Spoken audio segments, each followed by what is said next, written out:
విశాఖ జిల్లా జీవీఎంసీ 73వ వార్డులో TDP YCP నాయకుల మధ్య వివాదం కొనసాగుతూనే ఉంది. తెలుగుదేశం పార్టీ నాయకులు వారి అనుచరులు కలిసి కొండలపై భూ కబ్జాలు చేసి అమాయక ప్రజలను నమ్మించి కోట్లాది రూపాయలు దండుకుంటున్నారని వైసీపీ నాయకులు ఆరోపిస్తున్నారు. గత ప్రభుత్వ హయాంలో కొండ ప్రాంతాల్లో ఉన్న ప్రభుత్వ స్థలాలు అన్నీ కబ్జాలకు గురయ్యాయని, తెలుగుదేశం నాయకులు దౌర్జన్యాలు, భూ కబ్జాలకు పాల్పడి వైఎస్ఆర్ కాంగ్రెస్ని విమర్శించడం తగదని చెప్పారు. గత ప్రభుత్వ హయాంలో భూ కబ్జాలు చేసి పేదలకు అమ్మి పబ్బం గడుపుకున్నారని అన్నారు. ఏదో ఒక వ్యక్తి తాలూకా భూమిని ఆక్యుపై చేశాడు అని చెప్పి వారు కంప్లైంట్ ఇస్తే పోలీసు వారు కేసు కడితే అది దాని మీద మాట్లాడాలి తప్ప ఓడిపోయినావు. ఒకసారి ఇదే చిన్నప్పటి మీద నేను ఓడిపోయిన కౌన్సిలర్గా నేను స్వీకరించాను, దాన్ని గౌరవంగా స్వీకరించాను ప్రజల తీర్పుని. అందుకే ఈ 20 సంవత్సరాలు కూడా కంటిన్యూ రాజకీయాల్లో ఉన్నా. ఈరోజు 73వ వార్డులో వైఎస్ఆర్ కాంగ్రెస్ పార్టీ నుంచి అత్యధిక మెజార్టీతో మీ మీద గెలిచి తీరుతాం. దాని మీద ఛాలెంజ్ చేశాను. ఏం ఛాలెంజ్ చేశాను? 73వ వార్డులో మేము కార్పొరేటర్గా గెలకపోతే గాజువాకులో ఉన్నటువంటి నా ఆస్తులు అమ్ముకొని, నా ఆధార్ కార్డు ఇక్కడి నుంచి మార్చుకొని గాజువాకు నుంచి వెళ్ళిపోతానని చెప్పాను. నువ్వు ఓడిపోతే నువ్వున్న ఆస్తులు అమ్ముకొని గాజువాకు నుంచి ఆధార్ కార్డు మార్చుకొని వెళ్ళిపోతావా అని సూటిగా ప్రశ్నించాను. ఏ దమ్ములేదా నీకు? ఎందుకు స్వీకరించలేకపోయావు? మరలా మాట్లాడతారు దాని మీద. ఏమంటాడంటే ఇక్కడ ఈ వార్డు వదిలేసి 20 వార్డుల్లో ఎక్కడైనా మీ పార్టీ నుంచి నువ్వు రిక్వెస్ట్ చేసి ఇక్కడ తెచ్చుకో, వాడి పార్టీ నుంచి వాడు తెలుసుకుంటాడట, ఆడ పోటీ చేయాలట. ఆడ ఆరోపణలకు అర్థం ఉందా? ఇక్కడ పోటీ చేస్తున్నావు, నీ భార్య ఇక్కడ పనిచేస్తుంది, నా భార్య మీద పోటీ చేస్తుంది. ఇక్కడ తెలుసుకో, లేదా ఇప్పుడు చెప్తున్నా రాసుకోండి దమ్ముంటే, నీ ఛాలెంజ్ ఉంటే. 73 వార్డులో నీ భార్య నా భార్య పోటీ చేస్తుంది. నువ్వు నేను ఈ వార్డులో ప్రచారం చేయొద్దు. దా పక్క వార్డులో మనతో ఇండిపెండెంట్ పోటీ చేద్దాం. నా మీద కానీ ఒక్క ఓటు నీకు ఎక్స్ట్రా వస్తే నీ ఇష్టం వచ్చిన ఛాలెంజ్ నేను రెడీ ఉన్నాను. ఒక్క ఓటు ఎక్స్ట్రా వస్తే నా మీద నీకు, నువ్వు అన్నావు కదా 20 వార్డుల్లో ఏకైనా తెలుసుకొని 71 వార్డు 72 వార్డులో దా ఇండిపెండెంట్గా పోటీ చేద్దాం. మనతోనే 73వ వార్డులో ఆడవారు పోటీ చేస్తున్నారు కదా, వాళ్ళకి వదిలేద్దాం. అది మనతో అన్నా కదా, దా తెలుసుకుందాం.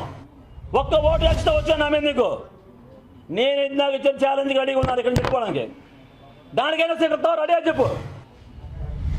ఎంతో మాటలు మాట్లాడొద్దు, నీతిగా మాట్లాడు, నిజాయితీగా మాట్లాడు, అంతే తప్ప నీతి తక్కువ మాటలు మాట్లాడొద్దు. నీకు ప్రతిసారి చెప్తా ఉన్నాం, నీకు నోడు దూరం ఎక్కువ, నోడు దూరం ఎక్కువ, అది తగ్గించుకో.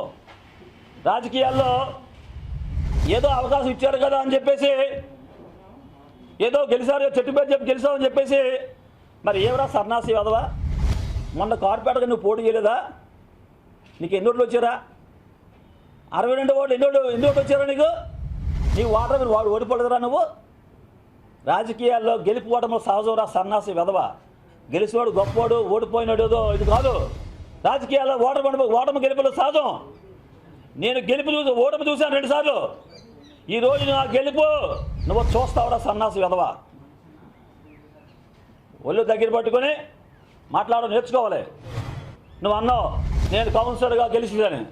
ఇదిగో నా పక్కన కూర్చొని గొంతులు చిన్నాపరం నా మీద ఆ రోజు కౌన్సిలర్ గెలిచిన వ్యక్తి. ఇక ఇటు పక్కన కూర్చోమంటే పిల్ల సూర్యకుమారి ఆ రోజు కౌన్సిలర్గా గెలిపోయిన వ్యక్తులు. వీరిద్దరు కూడా ఇండిపెండెంట్ గెలిచిన వ్యక్తులే. నువ్వు పెద్ద పోటీవాడు కాదు, నువ్వు అక్కడే గాజువాకలు పోటీ అనుకుంటున్నాం కదా. సన్నాసి వేద మాట్లాడుతున్న మాటలు వెళ్తున్నారు. కౌన్సిలర్గా గెలిచిన తర్వాత కోట్ల రూపాయలు అభివృద్ధి చేశారు. ఎక్కడైనా ఒక అవినీతి ఉన్నారా? కౌన్సిలర్ అంటే అవినీతి ఎవడంటే వీడంటే కౌన్సిలర్ ఇదే.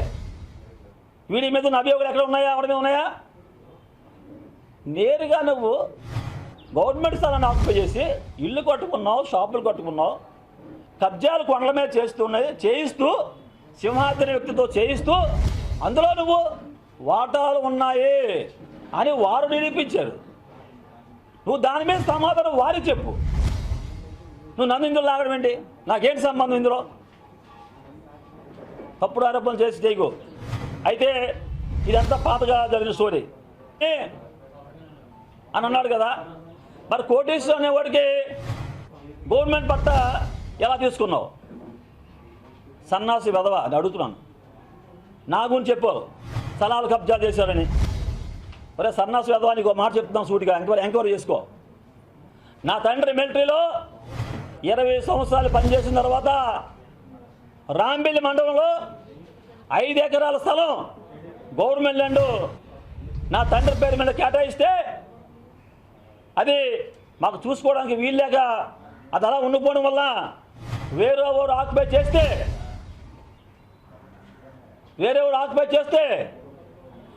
గవర్నమెంట్ స్థలం పోనే అని ఉద్దేశం. అదిరా సన్నాసి వెధవ మా నేచరు. కాకపోతే కలెక్టర్స్ ఎంక్వైరీ చేసుకో. భూపతిరాజు అప్పలరాజు మీద 5 ఎకరాలు గవర్నమెంట్ ల్యాండ్ రాంబిల్లి మండలంలో ఇచ్చారు కదా, చూసుకో. సన్నాసి వెధవ. గవర్నమెంట్ ల్యాండ్ అక్కడ మాకు అవసరం లేదు. నీట్గా బతికాం, కష్టపడి డబ్బులు సంపాదించాం, ఖర్చు పెడుతున్నాం. నువ్వేట్రా? నేను వ్యాపారం చేశానంటే ఒక నవ్వు నవ్వేటాడు. ఆ నవ్వితే గేదె అరుతుండి ఉంటుంది. వాడు నవ్వు నవ్వి అంటాడు. వాళ్ళ ఫ్రెండ్స్ ఎవరు ఫోన్ చేశాడు ఆడికి. ఫోన్ చేసి ఆడు ఏ వ్యాపారం చేశాడు అని అడిగాడు. ఆ ఎదవకి ఇడికి సమానం చెప్తున్నాను. ఒరే వెధవా, నేను 1991లోనే టింబర్ వ్యాపారం స్టార్ట్ చేశాను రా వెధవా. 15 సంవత్సరాలు నేను టింబర్ వ్యాపారం చేశాను. 10 సంవత్సరాలు ఈ ప్రాంతంలో రియల్ ఎస్టేట్ వ్యాపారం చేశాను. ఎక్కడైనా ఒక భూ కబ్జా నువ్వు నిరూపించగలిగితే ఛాలెంజ్, సూటిగా నిరూపించు దమ్ముంటే. నీకులాగా గవర్నమెంట్ ల్యాండ్ ఆక్యుపై చేయలేదు. నేను ఒకటి చెప్పి ఛాలెంజ్ చేస్తా ఉన్నా. గవర్నమెంట్ స్థలం ఎక్కడైనా ఒక అంగుళం కానీ నేను ఆక్యుపై చేశానని నిరూపిస్తే పూర్తిగా రాజకీయాల నుంచి పక్క తప్పుకుంటాను. నీకు దమ్ముందా సన్నాసి వెధవా? నువ్వు చెప్పు, గవర్నమెంట్ స్థలం ఆక్యుపై చేయడం చెప్పు. నువ్వు నీకు పట్ట ఏట్రా? కొంచెం అమ్మకోవాలి. కానీ ఆ రోజు తెలుగుదేశం గవర్నమెంట్లో ఉన్నప్పుడు నేను అధికారంలో ఉన్నాను. ఆ రోజు కొంచెం అమ్మకోవాలి వేసినప్పుడు తెలుగుదేశం పార్టీ అందరూ కూడా 5 10 పట్టాలు తీసుకుంటే నాకు కూడా ఆ రోజు ఇస్తానంటే నాకు అవసరం లేదని చెప్పాను. నీకు దమ్ము ఉంటే ఆ కుంచుమామ గోళంలో ఆ వేసిన పెద్దలు ఇంకా అక్కడ ఉన్నారు తెలుగుదేశం పార్టీ వాళ్ళు అడుగు, చెప్తాడు నా గురించి. నా గవర్నమెంట్ అట ఏదో మెంటలు వచ్చిందట, నేను మాట్లాడుతున్నానట. ఒక సన్నాసి వెధవా, అసలు నీకు మెంట్లా నాకు మెంట్లా? నేను నేరుగా కొసడుతుంటే సమానం చెప్పకుండా మానేసి వంకటి ఇంటికి మాటలు సమానం చెప్తున్నాడు. నీకు మెంట్లా నాకు మెంట్లా అన్నది నాకు అర్థం కాలేదు. రెండోది కలప దొంగ అంటాడు, లేకపోతే కారు దొంగ అంటాడు, లేకపోతే ఏడంటాడు గుట్కా అంటాడు, లేదా మందు అంటాడు. ఒరే వెధవా, నువ్వు ఆ చెప్పిన 4 గంటల్లో ఎక్కడైనా నా మీద ఒక కేసు కానీ ఉంటే నువ్వు చెప్పిన దానికి నువ్వు ఏది చెప్తే నేను దాన్ని జోహార్ అయిపోయింది చంద్రబాబు. సన్నాసు వెధవా, మాటలు చెప్పడం కాదురా, సన్నాసు ఆరోపణ చేయడం కాదురా, నీతిగా మాట్లాడు. అంతేకాదు మాట్లాడితే హత్యా కేసులో ఉన్నావంటాడు. ఒరే సన్నాసి వెధవా, నా జీవితంలో నాకున్న 2 కేసులు నీ ధైర్యం చెప్తున్నాను. నీకు ఇలా కొద్దిగా కాదు నేను. ఆ 2 కేసులు కూడా ఒకేసారి నా మీద నా పత్రికలను వారవలేక, నా రాజకీయ ఎదుగుదల చూడలేక ఒక హత్యా నేరంలోనే ఒక సైట్ కేసులో ఒకేసారి 2 కేసులు ఒకేసారి నా మీద పెట్టడం జరిగింది. అది కోర్టులో ఉంది. నేను మొన్ననే చెప్పాను, దాని మీద నేను నిజాయితీ నిరూపించుకుంటాను.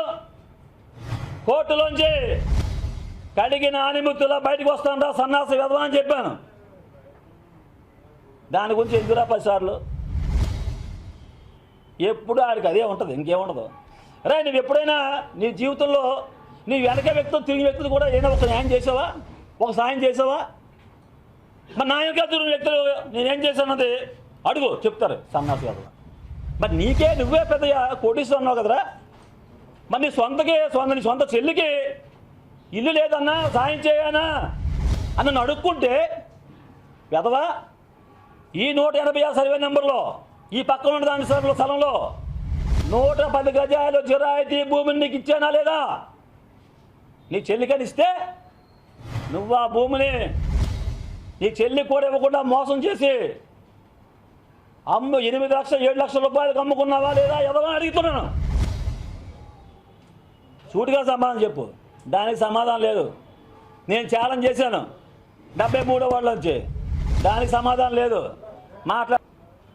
సివిల్ కాలనీ పైడిమాంబ కాలనీలో నీ కుటుంబం నీ వెనకాతల తొత్తు సింహాద్రి కలిసి చేసిన భూ ఆక్రమణలో నీకు చూపిస్తా ఉన్నాను. అందులో ప్రతిదానికి మానేద్దాం, నీట్గా నేరుగా అభియోగం చేసుకుందాం. దా నీది మీ బాగోతుల్లో కొంత చిట్టా ఇప్పుడు పెట్టాను, ఇంకా అందులో చాలా చిట్టా ఉంది. మళ్ళీ నువ్వు మాట్లాడతావు కదా, నువ్వు సమాధానం చెప్తావు కదా, అప్పుడు చిట్టా పెడతాను. ఇంకా చెప్తాను. ఇది తమాషా చేస్తాను. గవర్నమెంట్ ఉపయోగించుకొని చెట్టు పేరు చెప్పుకొని కాయలు అమ్ముకొని ఓడుకోవడం గౌరవం కాదని చెప్తాను. ఒక నిమిషం చెప్తాను.